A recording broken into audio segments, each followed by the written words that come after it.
Bienvenue sur Training and Travel.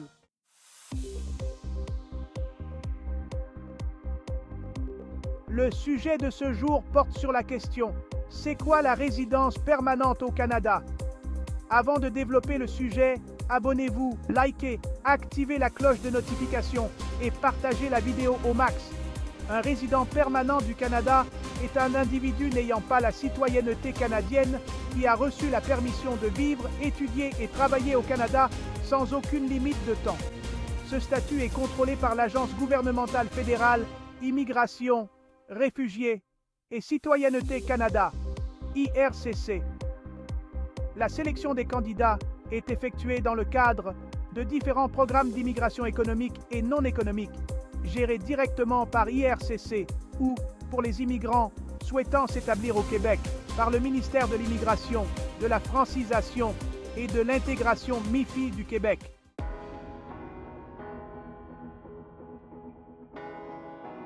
Un résident permanent a accès, à certaines exceptions près, aux mêmes droits et responsabilités qu'un citoyen canadien.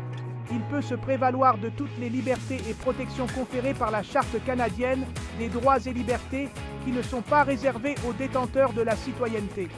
La résidence permanente donne notamment le droit d'habiter, de travailler avec certaines restrictions et d'étudier dans la totalité des provinces et territoires du Canada. Les résidents permanents peuvent généralement travailler dans toutes les entreprises du pays, ainsi que pour une administration publique fédérale, provinciale ou territoriale. Certaines professions réglementées sont toutefois réservées aux citoyens canadiens. Les résidents permanents contribuent au même régime de sécurité sociale que les citoyens canadiens. Ils cotisent par exemple au régime de pension du Canada et bénéficient de la couverture médicale universelle fournie par leur province ou leur territoire. Les résidents permanents ont la possibilité, mais pas l'obligation, de présenter une demande de citoyenneté canadienne après un certain temps passé au Canada.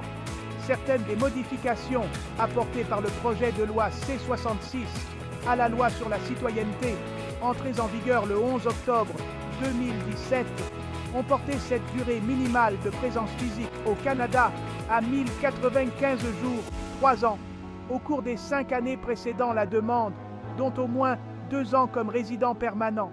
Les résidents permanents ont également la possibilité de parrainer des membres de leur famille souhaitant accéder à la résidence permanente, sous réserve de respecter certaines exigences comme la capacité à subvenir aux besoins de la personne parrainée.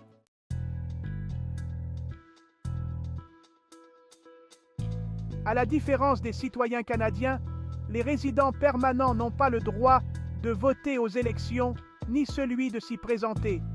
Cependant, plusieurs villes canadiennes comme Toronto, Vancouver, Halifax et Calgary ont proposé d'étendre aux résidents permanents le droit de vote aux élections municipales.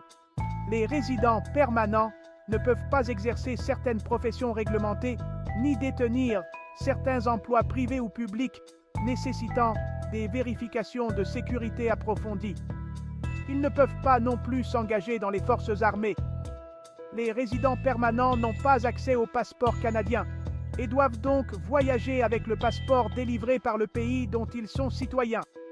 Toutefois, certains pays permettent aux résidents permanents du Canada d'entrer sans visa, quand bien même leur seule citoyenneté ne le leur permettrait pas.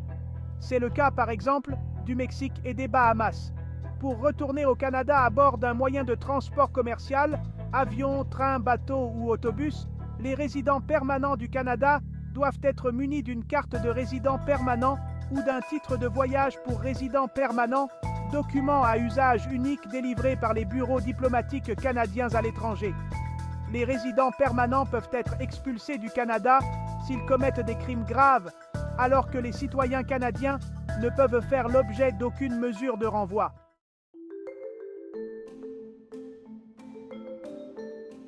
Sélection des nouveaux résidents permanents. Le règlement sur l'immigration et la protection des réfugiés définit plusieurs voies d'accès à la résidence permanente. Plusieurs programmes existent pour les immigrants économiques et non économiques.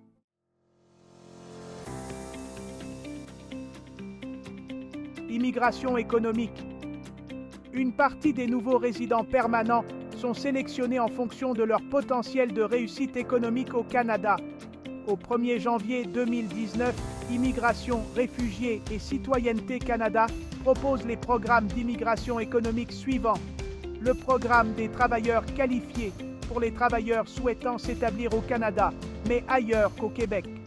Le programme des travailleurs de métiers spécialisés pour les professionnels exerçant certains métiers spécialisés, particuliers et souhaitant s'établir au Canada, mais ailleurs qu'au Québec.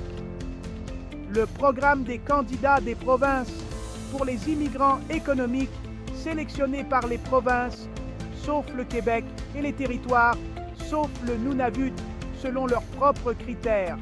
La catégorie de l'expérience canadienne pour les travailleurs ayant accumulé une expérience professionnelle suffisante au Canada, notamment au moyen de permis de travail temporaire. La catégorie du démarrage d'entreprise destinée aux individus souhaitant exploiter leur entreprise au Canada et présentant des garanties financières suffisantes.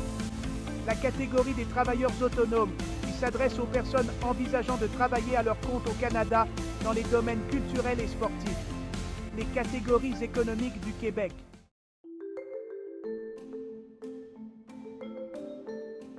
Immigration économique au Québec. En vertu de l'accord Canada-Québec de 1991, le gouvernement du Québec exerce une compétence partagée avec le gouvernement du Canada en matière d'immigration. Il effectue une sélection préalable des immigrants en fonction de ses propres critères et délivre aux candidats retenus un certificat de sélection du Québec, CSQ. Le gouvernement fédéral intervient ensuite pour évaluer l'admissibilité des demandes au regard de la loi canadienne et octroyer la résidence permanente. Celle-ci est valable partout au Canada, même si son titulaire a été sélectionné dans le cadre d'un programme d'immigration québécois. Au 1er janvier 2019, plusieurs programmes sont offerts par le ministère de l'Immigration, de la Diversité et de l'Inclusion du Québec aux immigrants économiques souhaitant s'établir dans la province. 2 d'entre eux s'adressent aux travailleurs qualifiés, le programme de l'expérience québécoise, qui offre une démarche simplifiée pour l'obtention d'un CSQ aux individus ayant une connaissance suffisante du français et qui ont obtenu un diplôme au Québec, DEC, DEP, à certaines conditions, baccalauréat, diplôme de premier cycle universitaire, maîtrise, MBA, doctorat, ou qui ont occupé un emploi rémunéré au Québec dans les 2 dernières années en tant que travailleurs temporaires. Le programme régulier des travailleurs qualifiés, qui s'applique à toutes les autres demandes, évaluées au moyen d'une grille de sélection à points basée sur plusieurs critères, dont le niveau d'études, le domaine de formation, notamment au regard des besoins du marché du travail québécois, l'expérience professionnelle, l'âge du candidat, les aptitudes linguistiques en français et en anglais, les liens du candidat avec le Québec, séjour au Québec, lien de parenté avec un citoyen canadien ou un résident permanent au Québec, la réception par le candidat d'une offre d'emploi permanent reconnue par le gouvernement, d'autant plus si l'emploi visé n'est pas localisé dans la région de Montréal, le conjoint et les enfants du candidat, la capacité du candidat à subvenir financièrement à ses besoins. Toutes les demandes effectuées dans le cadre du PRTQ sont d'abord centralisées dans le portail en ligne Arima, après quoi les candidats sélectionnés sont invités à présenter une demande de CSQ. En dehors des candidatures venant de l'étranger, le PRTQ est une des voies d'accès au CSQ offerte aux personnes en séjour temporaire au Québec en tant qu'étudiants ou travailleurs, ce qui comprend les participants au programme d'échange jeunesse comme le PVT. Par ailleurs, les gens d'affaires candidats à l'immigration économique au Québec ont accès à 3 programmes spécifiques. Le programme des entrepreneurs, qui permet d'immigrer au Québec pour créer et exploiter une entreprise à l'invitation d'un organisme offrant des services de soutien et d'encadrement pour les créateurs d'entreprises au Québec, volet 1 du programme, ou créer ou acquérir et exploiter une entreprise de son propre chef, à condition de présenter des garanties financières, notamment le soutien d'une institution financière du Québec, volet 2 du programme. Le programme des travailleurs autonomes, qui s'adresse aux candidats souhaitant travailler au Québec à leur propre compte.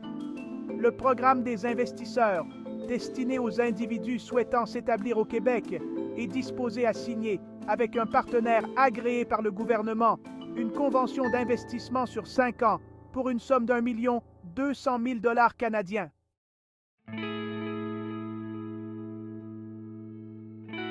Immigration non économique. En dehors de l'immigration économique, le Canada peut également octroyer la résidence permanente pour des raisons familiales, sociales ou humanitaires. Au 1er janvier 2019, plusieurs catégories sont proposées par Immigration, Réfugiés et Citoyenneté Canada. La catégorie du regroupement familial, qui permet aux demandeurs d'être parrainés par un citoyen ou un résident permanent du Canada, à condition qu'il en soit l'époux, le conjoint de fait ou le partenaire conjugal, le parent ou le grand-parent, un enfant à charge, y compris s'il est adopté à l'étranger, un enfant mineur devant être adopté au Canada, un orphelin mineur issu de la famille proche, frère, sœur, nièce, neveu, petit-fils, petite-fille, un autre membre de la parenté à certaines conditions. La catégorie des époux ou conjoints de fait au Canada, qui s'adresse plus spécialement aux demandeurs vivant sur le territoire canadien, en couple avec un citoyen canadien ou un résident permanent, et qui nécessite elle aussi un parrainage. La catégorie du regroupement humanitaire, qui correspond au cas où le demandeur reçoit la résidence permanente pour des circonstances d'ordre humanitaire ou en vertu de son statut de personne protégée, par exemple de réfugié. La catégorie des titulaires de permis, qui ouvre la résidence permanente aux personnes détenant un permis de séjour temporaire, c'est-à-dire une autorisation de séjour exceptionnelle au Canada, délivrée aux individus interdits de territoire. Comme c'est le cas pour les programmes d'immigration économique, les candidats aux programmes fédéraux d'immigration non économique souhaitant s'établir dans la province de Québec doivent obtenir l'approbation préalable du gouvernement du Québec et se voir délivrer un certificat de sélection du Québec, CSQ. Ceci est vrai pour le regroupement familial, pour lequel le parrainage du demandeur par son répondant doit également être approuvé par le Québec et faire l'objet d'un contrat d'engagement, et pour l'immigration humanitaire, en particulier celle des réfugiés.